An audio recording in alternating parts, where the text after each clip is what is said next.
Howdy folks, John here. Thought I'd show you how I went from this spot with nothing growing on it to this in just 2 months or so. And all I did was add some compost and peat moss. I wish I'd recorded that, but I didn't.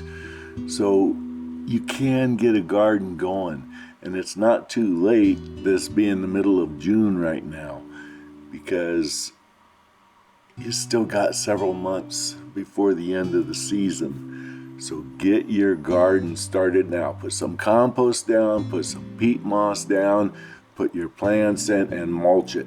And you'll see that I mulch heavily. Once the plants are up a bit, you stick lots of mulch around underneath them and get it deep. Keep them watered, keep the even moisture content, let the biology grow, and you won't have to fertilize too much. Don't use synthetic fertilizers. Go compost teas only, organic type materials. Well, thank you much, folks. Have yourself a good day. Have a good garden.